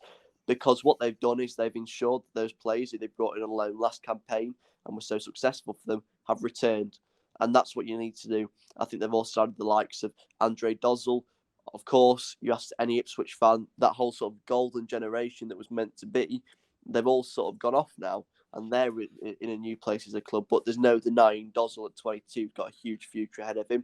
Unfortunately for Sandfield, he's now received a quite lengthy spell out due to injury. Charlie Austin, it's a match made in heaven. And you said it yourself, Tom, Stefan Johansson. On his day, I'm struggling to find a better central midfielder in the league at times. But, he needs to be on his day enough. I disagree with your comments, re Warburton. I think the way he responded the end of last season, it, just showed me how good a manager he can be. And one side I do want to quickly speak about is Mo Sadabajo, because obviously I saw him for Wednesday for a couple of years. And he got a lot of unfair stick, Moses. He was doomed after he high-fived Lewis Grabban when he scored. For whatever reason, he high-fived Grabban. I genuinely believe it was in good intentions and he thought the goal was offside, so he's joking with him. Obviously, it wasn't. I don't think there's anything to be picked up on there. But I think Odebajo in this system could be really, really good, as could Sam McCallum, who they've brought in. So I think a really exciting season of football for those going down to Loftus Road, and there could be a real good feel-good factor tuck into the season. And when you've got that feel-good factor, anything can happen. So I've got QPR 6th. Will, who have you got? Yeah, I'm in complete agreement with you, Ed. I've also got Queen's Park Rangers for many of the same reasons you pointed out. And I think, obviously it's a new season, but last season going from that, really struggling beginning of the season to building onto, and not too far away from the playoff push, finished in 9th place. And then over the transfer window, just reinforcing that, securing the likes of Charlie Austin and bringing in some new faces. I think, like you said, I think it's going to be an exciting season for QPR fans. There's a lot of talent down there at Loftus Road, or the Kiyan Prince Foundation Stadium, whichever you prefer. And yeah, like you say, I think they will do it, and I think they're going to take that 6th place, if not even better. Who knows? Yeah, I mean, you talked about there the Kiyan Prince Foundation Stadium. What I love about QPR is it's got that sense of community, and that's what I love the stadium as a stadium, and of course, being a smaller club in London, it's quite easy to be forgotten. But they go about their business as well as they can do, and they have had success. And I think this could be a really successful season for a club that I really, really like. But there's my love affair with QPR over. Tom, who have you got in 6th? In 6th position, I have Barnsley. Now, get ready for the monologue, lads, because I've written a lot about us. I think Marcus Schopp is a massive unknown to English football fans, isn't he? And he's going to be an unknown to 22 other managers in this league. And only Valérien Ismaël knows what to expect. And even then, we're probably going to stray from his 4 at the back, what he used at TSV Hartberg, and use a variation of a 3 at the back, combining elements of ball. And I'm really excited about the football that we can play this season. I am going to concede the losses of Alex Mowat and Daryl DK are quite big, but we've replaced well. The Mowat replacement job has been done pretty well, I think. You know, Josh Benson is a really good addition from Burnley, and he appears to have class in abundance. Herbie Kane, if he can stay fit, should have a good season for us. Callum Styles coming into the central of midfield is really exciting. He was so good for us on the left. Ramal Palmer, if he can just step up his consistency, that'd be really good. Apo Halme can obviously do a job in midfield. And if Marcel Ritzmaier can possibly step up the gauntlet, Barnsley's midfield may be even stronger than when it had Alex Mowat in it. And yeah, the forward line, despite the fact that DK and Chaplin have left Oakwell, I think it's actually improved. I'm going to take this as a done deal in Aaron. I think that's a really good addition, a player who's played a lot of football in Ligue 1. Obi Ulare, again, a player who's got a point to prove, but an adequate replacement for DK, a similar mould to him in this style of play. Devante Cole, yeah, you mentioned it, Ed. It's an interesting one, isn't it? Because he's not necessarily it's a very un-Barnsley signing. That was my thing. It was very sort of run-of-the-mill, once was promising player. Yeah, he's not necessarily a player that Barnsley, someone we might be interested in signing, but I trust our recruitment team. And yeah, I spoke about Leire Seka. I'm really excited about him, and I'll touch upon him later in the pod. But he's rumoured to have commanded a fee that smashed our 25-year-old transfer record. And that's exciting because it proves that the board have commitment to us. Carlton Morris, I called him the Tantier last season. And I think he's one of the best players in the league. And it's not very often that I've seen a player who game in person. It was that playoff semi-final, but every time he got the ball, it looked as if he'd do something with it, and he really did excite the crowd. The new captain, Cauley Woodrow, he gets better and better season on season. And to be honest, I just love the fact that he's so loyal. We never have loyal players at Barnsley, and yet Woodrow seems to be sticking around for the long run. And I really appreciate that. Dominic Freezer and Clark Odewar, once again, both very useful assets in the attack, and it looks so attack. Our defence is unbelievable. Michael Hellick, Mess Anderson, Jasper Moon, Liam Kitchen, and Jason Strahar. That is unbelievable strength in centre of defence. Jordan Williams, Callum Britton as wing backs are really good for this division. I think the only thing that worries me about us is overplaying in our own half. But I trust this set of lads will have learnt from their experiences over the past few seasons. And I think we'll be one of the 6 best teams in the league again. I'm really excited about Barnsley, and hopefully we can finish in the playoffs again. Yeah, I've just got one little question after that beautiful spiel. Is Jordan Williams mentioned there? Yeah. What I've seen of him, I've not been impressed.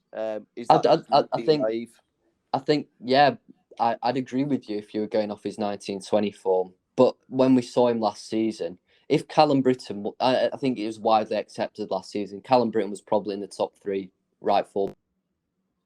There's no doubt Jordan Williams would have been our right wing back last season if it wasn't for Callum Britton. And he's been used as a left wing back in pre-season, and he's looked really good there. You'll have seen the run he had in the playoff semi-final against Swansea, which created our Swansea, and that was incredibly good. And obviously scored against Sheffield Wednesday, but I'm not going to read too much into that because Cameron Dawson, as we all know, has Poppadom hands. But yeah, it's a long monologue. I'll concede that, but I am really excited about us this season. And so you should be. You deserve to be after an interesting few years supporting Barnsley. It's good that you can. It's been an interesting 11 seasons that I've supported the Reds. Yeah. But let's go on to 5th now. I'll start and I'll go for the AFC Bournemouth. I don't actually have much to say about Bournemouth from the point of view that we already know what to expect with them.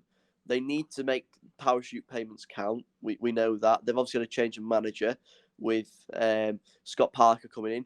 I'll say something on Scott Parker. I don't think he's that good, but I'll whisper it because people seem to be enamoured by him. I think the signing of Leif Davis on loan from Leeds is good, as is Emiliano Marcondes on a free transfer.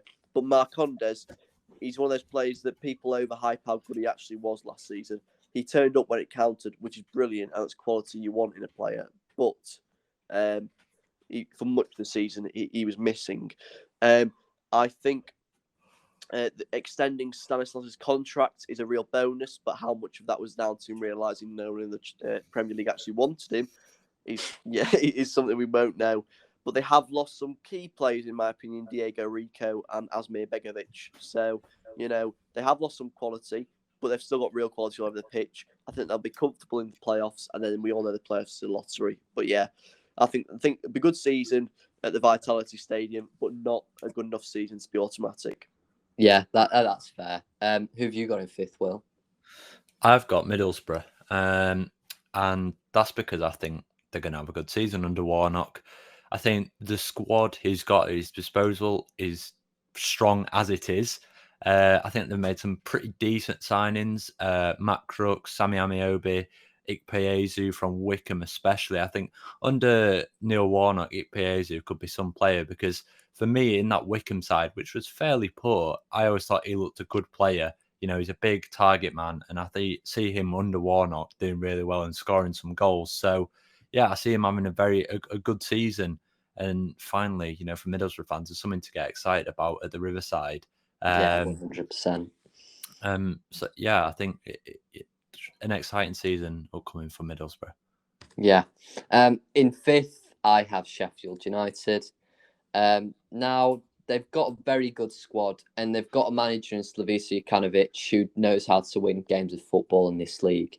But I just think he has a really big job on his hands turning around the mentality of this Blades squad. And I think he will successfully do it, but fifth does indicate the fact that there's 4 teams above them who will be better. I really, really like their attack. Everybody knows Ryan Brewster, Ollie McBurney, David McGoldrick, Billy Sharp and Lise Mousset goals. And I like the midfield to a certain extent too, with John Fleck, who is of course a really good standard midfielder. And I back Luke Freeman to finally prove his worth. The defence, I'd probably be talking the defence up, and I'd probably be talking Sheffield United up as top 2 if they had Jack O'Connell. But unfortunately, it looks like he's going to be injured for another season, and that's a real shame for Sheffield United because I think on his days he's their best player. Basham is ageing, and I think we saw that times last season in the Premier League. He's never faltered in his effort, but his standard of performance is dropping slightly. And of course, you've got to mention Sander Berg. I don't think they'll keep hold of him till the end of the window, but you'll never know with the Championship. And yeah, I really like Sheffield United. I just don't think that they're too. I think they're too stacked in attack and not stacked enough in defence to make the top 2. In fourth position, who have you got, Ed? I've got Sheffield United, and I completely agree with you. It comes down to a few little factors. Number one, the Jack O'Connell factor. He's so integral to how good they were when they got up last time. We've got to remember, though, this isn't a Chris Wilder team, so overlapping centre-backs could well and will likely be a thing of the past. I think whilst they've not made any real additions, they've got a good squad there. The midfield, if they keep Berger, a midfield including Ollie Norwood, John Fleck, and Sander Berger, is genuinely like a crime against humanity. How good that could be. It could be, and maybe there's a bit of bias there because I'm a Sheffield Wednesday fan. So for some reason, I instinctively think United might be better than they actually are. But I can't see a midfield better than that in the league. I think it just comes down to that shifting culture. Like you said, Jokanovic is a very different manager to Wilder, and Wilder was so liked and loved by the fans. And the way that ended, and perhaps a little bit of anger at the boardroom. They haven't made any signings yet. They need to get on and do that, which looks to be in the pipeline.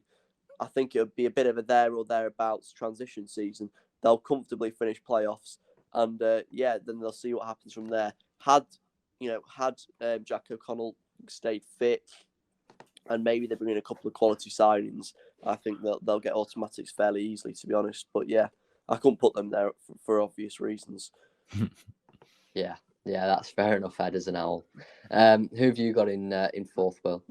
I've got Bournemouth. And for me, under Scott Parker, I think it's going to be just very similar to last season. Obviously, loads of rumours surrounding Danjuma, as we expect. I think if they keep hold of him, then clearly he's going to be immense for them because he's a brilliant player. The transfer window, Emilio Marcondes, the word from Brentford fans is on his day, he's a great player, but his day doesn't come around very often. And that's the only real signing of note. So, yeah, I think it's going to be very much of the same for Bournemouth. Scott Parker, I don't think he's an amazing manager, but I think he's good enough with that Bournemouth side to get him into a playoff position, but nothing more than that. Yeah, I think that's fair. And in fourth position, I have my big... I think this is probably going to be a Twitter clip, so, I'll do it properly here.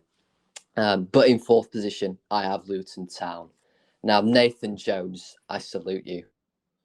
Welshman's done at Kenilworth Road. They looked destined for the drop when he took over. He kept them up and he pushed on with them last season.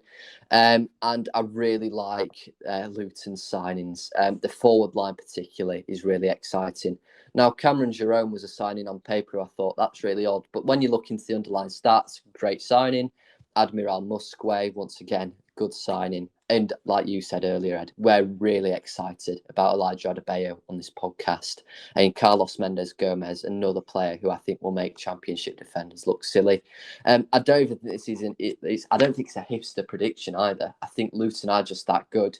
In Moneyball, Peter Brand describes the recruitment process as buying runs in baseball and thus effectively buying wins. And I think Luton have done that with their signings. Henry Lansbury, Alan Campbell, Cameron Jerome, Carlos Mendes Gomez, Admiral Musquay will score your goals and thus win your games. And I think fourth position for Luton isn't... I don't think it's that too far to say. I think they're that good. And I'd be very excited if I was a Luton fan right now. Yeah, it's very hard to argue with what you said. Both me and Will tipped them to do well, but just sort of missed out on the playoffs, didn't we, Will? But yeah, I think there's nothing stopping them. No. There really isn't. Like you said, Tom, great manager, great squad. We saw it last season with Barnsley. These things can happen. So yeah, completely fair points. Yeah. But let's now move on to the team that are just going to miss out on automatic promotion. Will they then go up during the playoffs? Who knows? But for me, that team is going to be West Brom. Obviously, Big Val. I'm a big fan of Big Val, as you two, I'm sure, are too. I think, personally, it's going to be interesting to see what he's like without 5 subs and a team now that expects to win. So, obviously, at West Brom, the culture around that club is going to be very different to what the culture was when he walked in at Barnsley. At Barnsley, you guys will admit this yourself, you were always the underdogs, and you've slowly changed that label. At West Brom, there's the expectation now to dominate. So that's going to be an interesting culture shift to see how he deals with that. Obviously, we can't talk about West Brom without mentioning the loss of Mateus Pereira, which looks destined to happen. He isn't training with the team, and he's been resigned to the reserves. But I think their additions so far have been okay. I think Matt Clark, he's very established now at this level, having been at Derby and doing very well. But I think they need a striker. And I think that's the reason why they aren't going to perhaps get a top 2 finish. I think you're relying on the likes of Carlin Grant, who for Huddersfield scored goals, yes, but didn't necessarily play striker very much. He's more out on the left. So I think they need a top quality number 9 to really fill that void. I wonder, and this might come back to bite me on the arse, but I wonder whether Kenneth Sahor could be that man. Because we saw under the Ishmael system at Barnsley, you need a tall man who can win balls in the air and hold up play. And maybe Zahor finally could justify the £8 million price tag that West Brom deemed him to be when they paid that much. But yeah, I think West Brom will be there or thereabouts, but just miss out on the end. Tom, who have you got in third? In third, I have Bournemouth. And actually, one of my points is similar to Parker. Just the opposite side of the argument. I think there's been a lot of Scott Parker bashing, but I think he's a good fit for Bournemouth. I like the football he plays. I think he's very appealing on the eye. And I think at times Bournemouth fans wanted that style of football last season, but never got it under Woodgate and Tyndall. Dom Solanke will improve again, I think, and he's a really good striker at this level. We spoke about how the loss of Ben really weakened them, but it's really improved Bournemouth, and he's a midfielder who likes to eat up Championship midfields. So David Brooks has gone under the radar again. It looks as though he's going to be staying at Bournemouth for another season, which is a massive coup for them. And even without Arnaud Danjuma, I think they will push for the top 2.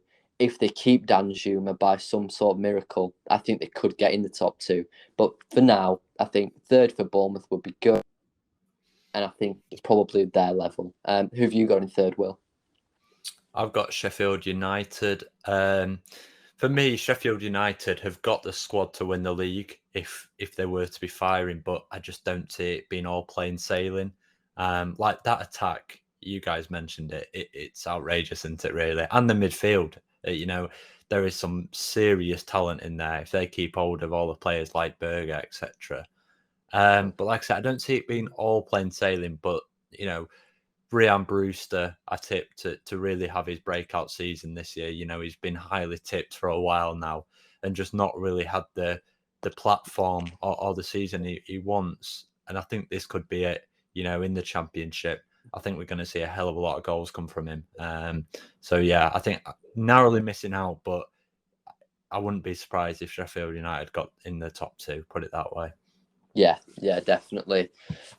Moving on to the automatic promotion teams now, and we've all got the same teams getting promoted automatically from the Championship, just in different arrangements. Think we have.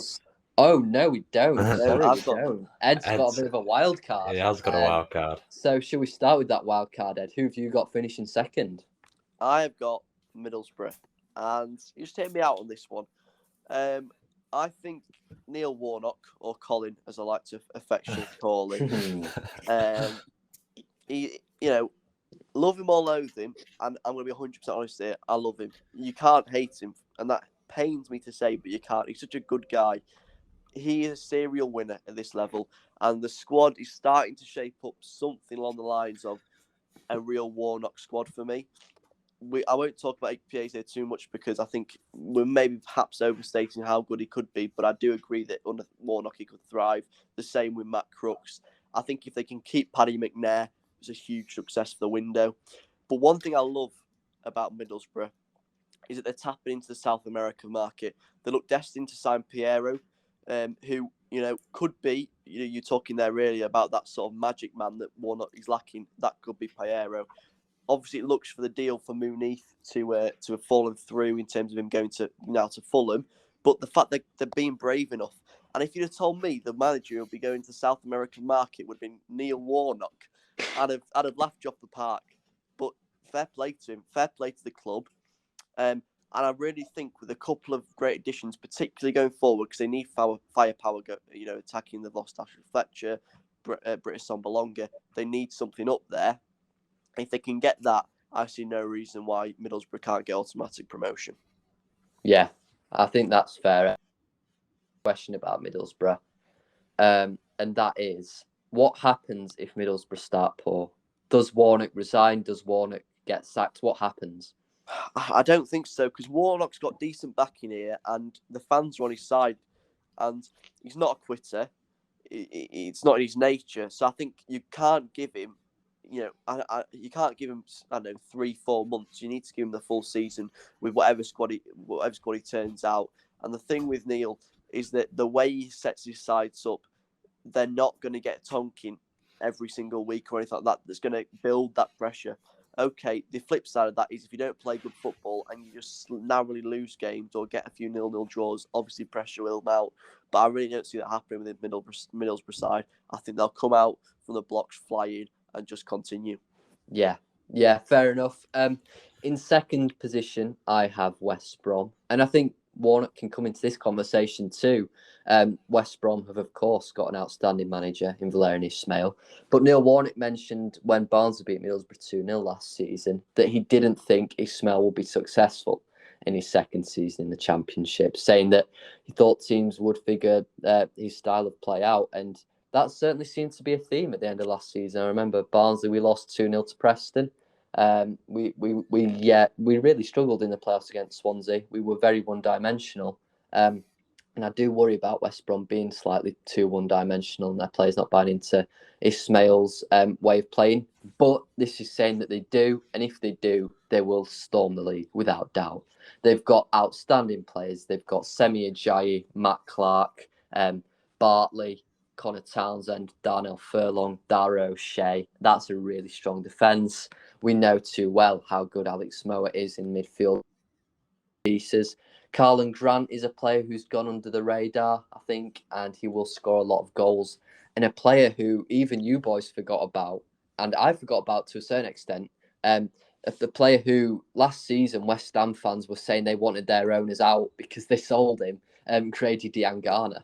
That lad was and is way too good for the Championship. Last time he was in the league, he tore it to shreds, and obviously the Baggies got promoted. I back them to get promoted again. And even if they do have to change manager mid-season and the Ismail project doesn't work out, I still think they could do sort of a Bolton in League Two next season if they have to. They could do 6 months. They're that good. So yeah, I predict top 2 for the Baggies. Boing boing Baggies, as one of their famous shots goes. Who've you got in second, Will? I've got Fulham. I think this top 3 for me, United, Fulham, and obviously there's one more team I haven't mentioned. They could all switch places so easily because we're talking about 3 teams who have got incredible quality for this division. And so it's going to be a case of, who can just get it working. And I think we're in for an exciting league in terms of the quality. But no, Fulham, Harry Wilson, for me, is a standout signing. I know he probably hasn't done as well as, people originally tipped him to do. But I have a feeling, under Marco Silva at Fulham, I don't know. I just feel this could be his year. Another breakout player. Fulham were adamant to get him, spending the big bucks. And so, to go after him like that, you think they must see something in him that he's going to shine in this Fulham team. And so, they could go on to win the league, but I've got them settling for second place. But like I say, exciting season for Fulham with some real talent for the Championship. Definitely. Our league winners then. And I think you boys have both got the same team. No. And I've got the aforementioned Fulham. So I'll begin with the aforementioned Fulham as well. Oh, right. Yeah. So me and Ed have both got the same team. I'll let you go first then, Will, on why you think the Baggies will win the league. Yeah. I've just said it, the top 3 for me are all, capable of winning the league. But for me, West Brom, the quality is there. You mentioned the players like Diangana, these serious players. And I do think Ishmael's going to, like I say, it could easily be some Barnsley bias, but I do think he's a great manager. And I think, while Warnock said it wouldn't work after the first year, I think after 1 year, you still don't fully know how this West Brom team's going to play because there's no doubt about it. The style of football will change slightly simply because we have to admit it. The quality of those West Brom players is better than the majority of the quality of the Barnsley players. And so, definitely. The idea that you can only play this football, which is, referred to as Route 1, oofball, call it what you like, I think we might see a different style of play. While it will have many similar routes, there's going to be parts with, with the quality of player he's got, which he can change. And that's going to be a surprise. And for that's what, for me, is going to, make them win the league. So, yeah, I'm backing the Baggies. I've got a question for you, Will, and it is about the style of football.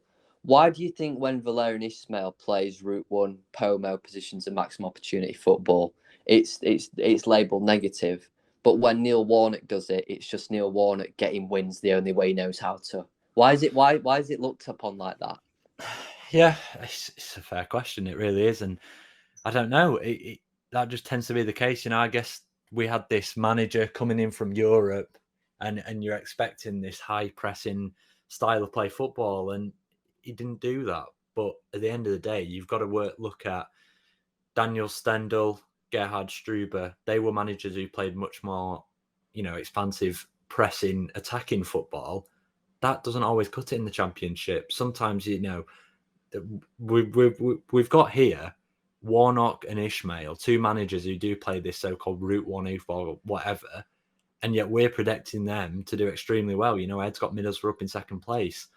So I think people overlook this style of football too much, and it's been branded as negative, whatever. But at the end of the day, if it works and gets results, that's what football's about. It's about winning games. So, brand it what you want. It works. Yeah, 100%. Ed, you've got Fulham winning the title. Do you want to talk us through why? One thing I will say is that it's interesting observation is that both you two have got the three that came down to be the top three next campaign, if my memory serves me correct. And what's interesting about that is every single one of them has changed their managers. So I agree with the point, I can't remember which one he said earlier, but about how this is now about who can put it together quickest. And I think at Fulham, Marco Silva, the style of play shouldn't shift too much. I think we all know how good Harry Wilson is at this level, and I think it'll be no different. He gets goals, he gets assists, he gets fans off their seats. I think Gazaniga's a really shrewd addition, but I do feel a bit for Marek Rodak because I think he's a really top quality keeper. And I just see Fulham as the most complete and best team coming down, and therefore I think they'll bounce straight back up. I've highlighted at West Brom they're going to have a little bit of a shift in terms of culture. Same with Sheffield United massively. At Fulham, I feel there's a little bit more continuity that's going to aid them. And then, so I see Fulham as league champions, another yo-yo for them. And hopefully next time when they go up, they can actually wisely use any funds they do get and put it in the right places to cement that position. But yeah. I agree with you that I agree with you on that point as well, Ed, about how Fulham are probably the best out of them, were the best out of them three teams to go down from the Premier League in general last season. So I don't think it's too much of a culture shift, and that's why I do have them winning the league. And I do like Marco Silva. I just think he's a really good manager. At times he's been labelled a bit of a fraud. I think that's quite unfair, actually. And I'd say that him and Scott Parker, whilst they do play similar football on the ground, Silva's football is a lot more aggressive off the ball. And I think that'll be effective in the Championship. Players like Harrison Reed, Alexander Mitrovic, Ivan Cavallero, Harry Wilson, Tom Kearney, Joe Bryan. These are so good for the Championship. I just back them to blow a lot of teams away. I mean, if you look on paper at the team that Fulham have compared to the team that someone like Blackpool has, and they're in the same division, they're just going to blow so many sides away. And I will hate to see / love to see the score when Derby take on Fulham because it could be a 7-0. I think Fulham are that good. So yeah, I think that is fair for us both to have Fulham as league title winners, and obviously you will have West Brom as league title winners. So yeah, really interesting stuff there. There we have it. There are 1 to 24 predictions. So let's move on to the final section, which is our individual awards. We'll start with our Manager of the Year. Tom, who do you think is going to be Manager of the Year for the 21-22 Championship campaign? Well, I think undoubtedly if Luton will be Nathan Jones. He'll have done such a great job to get them into the playoffs, and I think he'll have deserved the Manager of the Year gong. And I think the team is built will finish fourth, as I said, in my 1 to 24. So yeah, I have Nathan Jones as my Manager of the Year. It's very, very hard to argue against that if that prediction does come true. And Will, who for you? I've gone for Valerian Ishmael, and that's because if my prediction comes off that West Brom do win the league with Ishmael, I think, not only will he be credited for this season for an amazing win, I think, if he came in 2 seasons in the Championship, 1 season got playoffs with Barnsley and the other won the league, that'd go down in Championship history probably. So, for me, it'll be Valerian Ishmael if West Brom do go on and win the league like I think they will. Yeah, I mean, here's a very early prediction from me, but I think that if Ishmael has a good season, Palace will. I don't think Patrick Vieira will be very successful, and I think Palace will go after him next summer. But can move on to that in the Premier League ones where we can talk about that. Absolutely, but that's my early prediction. Yeah, who's your Manager of the Year, Ed? My Manager of the Year is Neil Warnock for obvious reasons. If Borough are to finish second And like I said, I should hate him, but I love him. And he gets results at this level. And if he gets that Borough side up after the shambles he inherited them in just a couple of seasons, then, that's excellent, excellent work. Let's move on now, though, to our player of the years. For me, I'll start off here. It's a man we've already mentioned quite a bit on the podcast recently, Harry Wilson. There's no denying on his day he's got the best left foot in the Championship. I'm really surprised that he's come back down to the Championship, to be honest, because he showed it. I know he had limited game time, surprisingly, at Cardiff by the end, but he showed, for example, Birmingham away, just how good he can be. And I thought sort of Burnley would go back for Harry Wilson, as they did do last summer. But I think it's a coup for Fulham, especially considering they don't pay a single penny in transfer fee until next summer to Liverpool. It's a disgrace. That's whole argument in itself, isn't it? But from a Cottager's side of point, it's brilliant. So, Harry Wilson for me. I mean, Tom, who have you got? Yeah, it's a player I mentioned as to why I think West Brom will be so successful, and that's Grady Garner. I just think on his day, when he was last in the division in 2019-20, he was the best player in the league. And I see no reason as to why, if he stays fit, he won't do that again. That's why I have him as my player of the year. He also has that perfect mix of being a player who's not only easy on the eye, but has a lot of goal contributions. So, yeah, that's why I think he'll win player of the year for this season. Yeah, there's defo substance behind the style. And Will, who have you got? I've gone with, like you, Ed, Harry Wilson. Like you said, he's a quality player, and that, I think he could make it at levels above this division. So to be in the Championship, a team like Fulham, I just see him excelling this season and showing his sort of quality that people have thought he'd had for the last few years. So yeah, big season from Harry Wilson, and he'll get Player of the Year, in my opinion. Yeah, I mean, it's synthetic, isn't it, of how these sort of awards are given, that we're going for players based on stats in terms of goals and assists. And yeah, I mean, it's just how it goes, isn't it? Really. It is. And that's a debate. But young player of the year. Now, there's a few in contention here. There are some really good young talents, as we already know, in the Championship, and there looks more have joined us. For myself, I've gone for the Huddersfield Town new signing centre-back, Levi Colwill. I said it before, Chelsea centre-backs seem to just do stuff special in the Championship, and Levi shows no signs of being any different. And I think if the Terriers are going to do anything this season, it'll start from the need to solidify their defence, because of the style of play they have, and Cole will thrive, in my opinion. But Tom, who have you got? As my young player of the year, I've got Carlos Mendes Gomez at Luton. He was the best player in League Two last season, and I don't think there's any debate in that.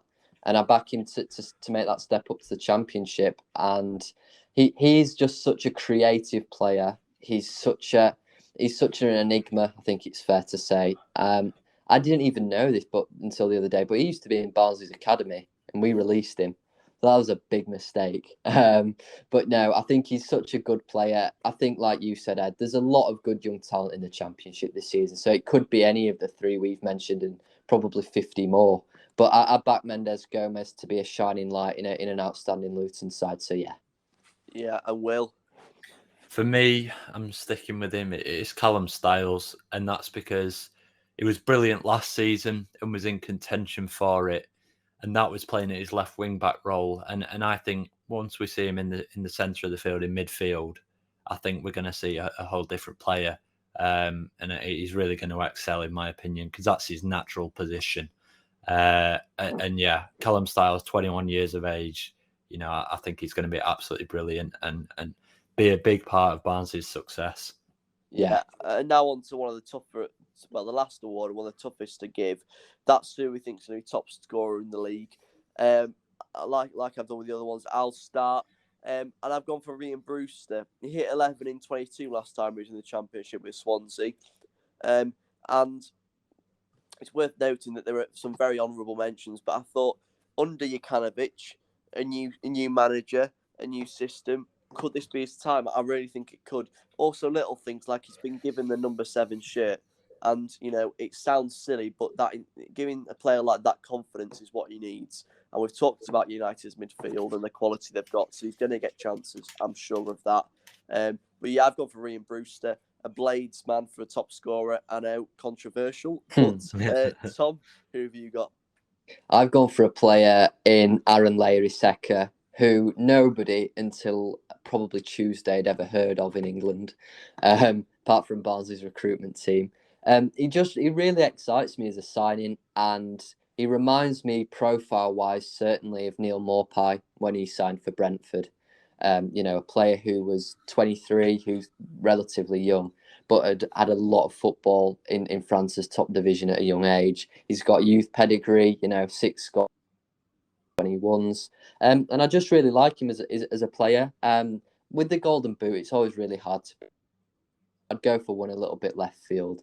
But yeah, I think it could very easily be a fair few players. I think you're the first person in the history of these predictions, Tom, to ever give a Golden Boot prediction to someone who hasn't actually signed for a Championship club. Listen, mate, me. he is signing. He had his medical at Oakwell yesterday. He's definitely signing for us. Oh, undoubtedly. And obviously, by the time this podcast comes out, that'll probably be finalised and announced. Oh, the deal will be off. Yeah. No. And finally, to wrap it up, Will, who have you got for top scorer? Yeah, again, Ed, I'm in agreement with you. Ryan Brewster, like you said, he strikes me as a confidence player, and they do say, being a striker is all about confidence. So I think if he starts scoring early on in the season, he's going to be unstoppable. And like you said, he scored 11 in 22 with Swansea, and he's developed so much since then. He's a year or so older, and yeah, I think it's going to be an exciting season, like I say, and he's going to score a lot of goals, in my opinion. Yeah, and that wraps it up for our Championship predictions. One thing that is sure, obviously none of this is nailed on, but one thing that is sure is that we will have a season of excitement, of thrills and spills, and a lot of disappointment for some sides. Obviously, it's worth noting that these are all our own researched, but yes, still opinions. So if you feel a lot of anger towards any of us for how we have placed your teams, just remember that what we have done bears very, very, very little importance on the actual reality of the situation. It's just a bit of fun. But yeah, please do leave in the comments what you think your top 6 and what you think the bottom 3 will be. We're really interested to read that. You can find us on YouTube, Spotify, podcasts, all the usual platforms. Thank you very much for the support and stay safe. Cheers, guys. Cheers.